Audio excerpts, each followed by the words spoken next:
మండల స్థాయి కార్యక్రమం నుంచి ప్రజలకు ఒక చిన్న రిక్వెస్ట్ ఏంటంటే ఢిల్లీ నుండి గల్లీ వరకు నేరుగా నిధులు వచ్చి అభివృద్ధి చెందాలంటే అది కేవలం భారతీయ జనతా పార్టీ నుండే సాధ్యమని సందర్భంగా మిగులు బడ్జెట్ ఉన్నటువంటి తెలంగాణ రాష్ట్రాన్ని అప్పులపాలు చేసింది టీఆర్ఎస్ ప్రభుత్వం, గత ప్రభుత్వం. మరి అంతకంటే ఘోరమైనటువంటి పరిస్థితికి లోపలికి లోపుకుని కాంగ్రెస్ ప్రభుత్వం కాతగాని హామీలు ఇచ్చి ఇలా గద్దెనెక్కి మరి ఇలా ప్రజలను కళ్ళబోని మాటలు చెప్పి మభ్యపెడుతూ 6 గ్యారంటీల పేరు మీద ప్రజలందరినీ ఈరోజు మోసం చేయడం జరిగింది. ప్రజలు కూడా గమనించాలి. ఇలా ఉచిత బస్సు అని మహిళలకు కొట్లాడు పెట్టడం కానీ, అదే రకంగా మహిళలకు నెలకు 2500 రూపాయలు ఇస్తా అని చెప్పేసానని అట్లా ఎగనం పెట్టడం కానీ, అదే రకంగా రైతులకు 500 రూపాయలు బోనస్ ఇస్తా అని చెప్పేసానని అట్లా ఎగబెట్టడం కానీ, ఇట్లా ఒక చెప్పుకుంటూ పోతా ఉన్నంటే వాస్తవానికి ఈ రోజు టైం కూడా సరిపోదు. అనేక రకాల కళ్ళబొల్ల మాటలు చెప్పి ప్రజలను మభ్యపెట్టి గద్దెనెక్కి ఇలా మోసం చేసినటువంటి పరిస్థితి ఇలా కాంగ్రెస్ పార్టీ.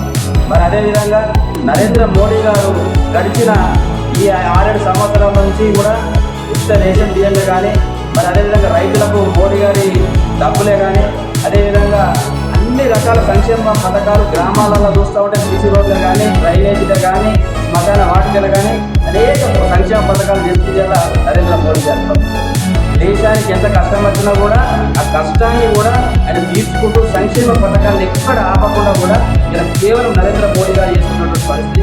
అది కొంతమంది ప్రజలు కూడా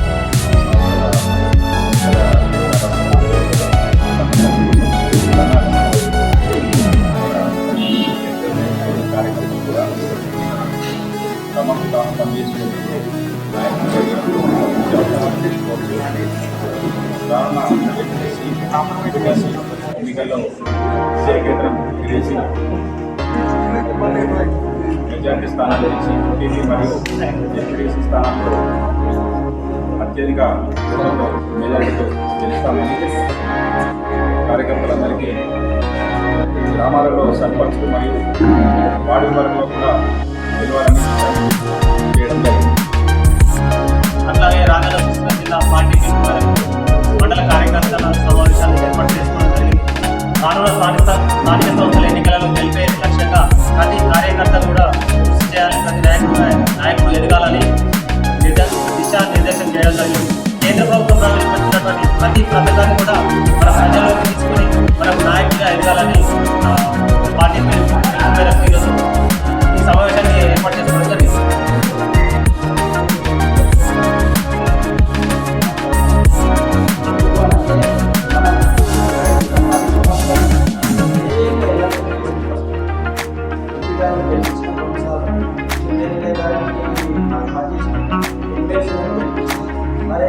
ప్రతి గతంలో టీఆర్ఎస్లో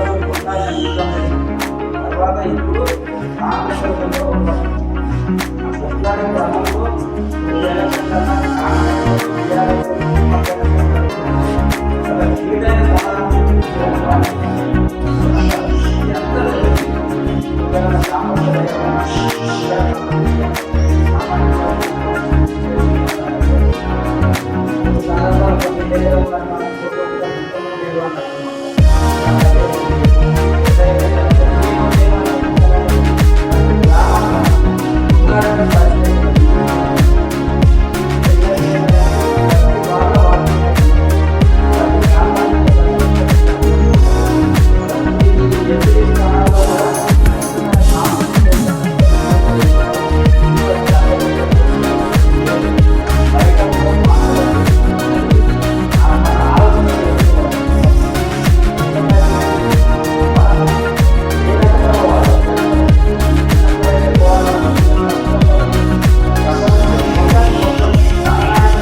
సంక్షేమ పథకాలు అనేవి ఖచ్చితంగా తీసుకెళ్తూ అలాగే కాంగ్రెస్ ప్రభుత్వం ఇచ్చిన హామీలను నెరవేర్చిన వాళ్ళకు తెలియజేయాలని ప్రతి ఇంటికి వెళ్ళి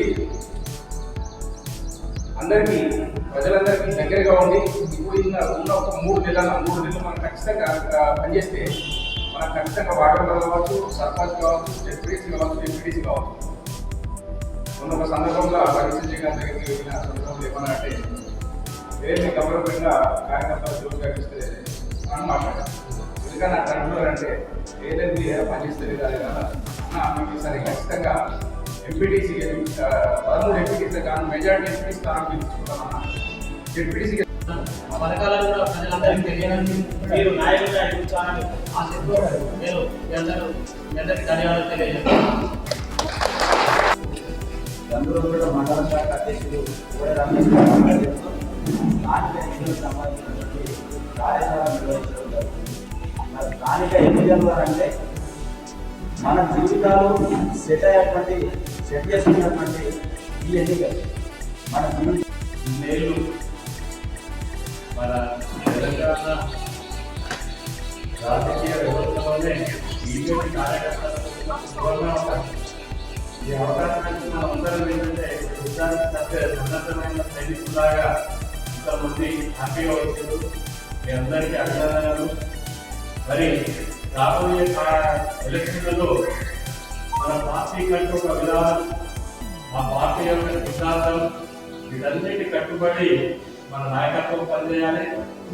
ఆ నాయకత్వానికి అనుగుణంగా కార్యకర్తలను మనము సహకరించాలి. ఇది మన భారతదేశంలోనే ప్రపంచంలో కూడా ఒక విశిష్టమైన పార్టీ. ఆ పార్టీలో మనము సభ్యులమైనందుకు మనకు చాలా అదృష్టం. మరి ఈ రాబోయే కాలంలో ఈ ఎన్నికలు అనేవి ఏ కార్యకర్త అయినా ఒక రాజకీయ జెండా ఎత్తుకున్నట్టే ఖచ్చితంగా అంతర్లీనంగా తప్పకుండా ఉంటుంది. కానీ మనం మొహమాటానికి పైకి తెచ్చుకోండి ప్రతి ఒక్కరికి నేనేదో కావాలి, నేనేదో చేయాలి, అంతర్లీనంగా ఎవరు ఉంటారు. కానీ మన మొహమాటానికి పోయి ఏదైనా ఏ అవకాశాన్ని కార్యకర్తగా ఇప్పుడు మన వచ్చిన ఒక్కరు కూడా మాట్లాడుతున్న ఎవరు ఇస్తలేరంటే రేపు రాబోయే కాలంగా మీరంటూ వేరు చేయకపోతే నేను ఎక్కడ మీ వాదాన్ని వినిపించలేదు. మధ్య మాట్లాడుకోవడం లేదు, నలుగురిని ఉద్దేశించి మాట్లాడడం అనేది ఒక నాయకులు ఎదిగే వాళ్ళకు అదొక ప్రత్యేకమైన లక్షణం.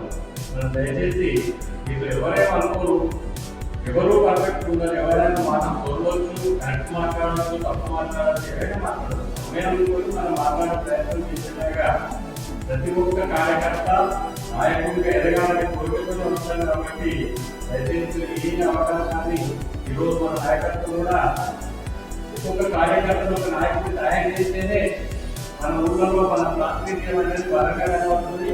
నిజంగా కూడా మనం ఒక గ్రామంలో వెళ్ళినప్పుడు మన నాయకులు ఉంటే మనకు అక్కడ గౌరవం ఉంటుంది. కాబట్టి మన నాయకత్వం కూడా ప్రతి ఒక్క నాయకుడిని ప్రతి ఒక్క కార్యకర్తను ప్రోత్సహించేలా మన కార్యకర్తలు చేస్తున్నాం. ప్రతి ఒక్క కార్యకర్తను మనోభావాలు భవిష్యత్తులో బీజేపీ కంటూ ఒక స్వర్ణ అధ్యాయం కార్యక్రమంటే ఈ తత్తులు ఈ వాక్యం వచ్చిందనేది ఇప్పుడున్న నాయకత్వం చాలా అదృష్టం.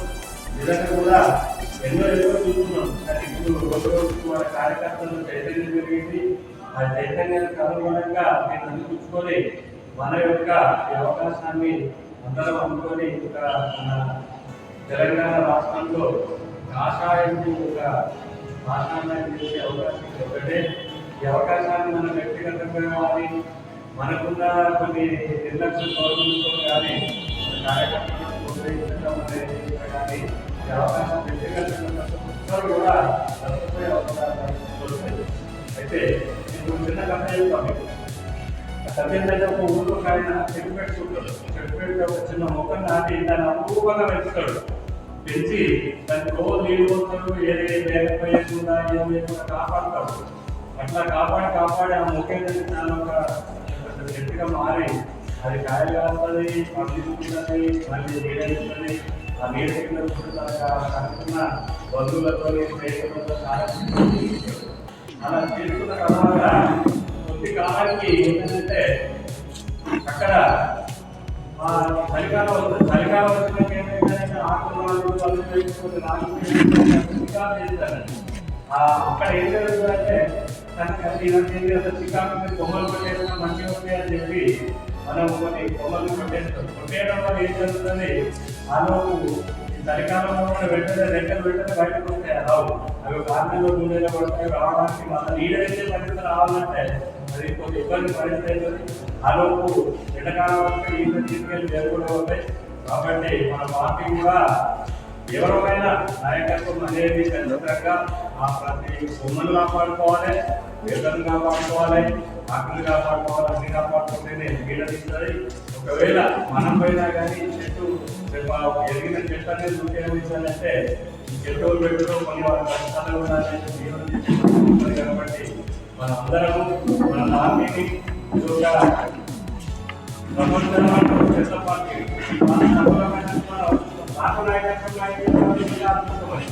అట్లాంటి అవకాశాన్ని మన నాయకత్వం దాన్ని పరిగణలో తీసుకొని ప్రతి కార్యకర్తను ఎంకరేజ్ చేయాలి ఒక రాబోయే కాలంలో కూడా ఏది ఎంపీటీసీ పదవైనా మనం గెలిచేలాగా ఏదంటే ఏ ఒక్క నాయకుడు అయినా కానీ మన ప్రజల్లో మనకు గెలిపించే సత్తా ఉండాలి ఒకవేళ మనకంటూ పేరుంటే మనం నలుగురు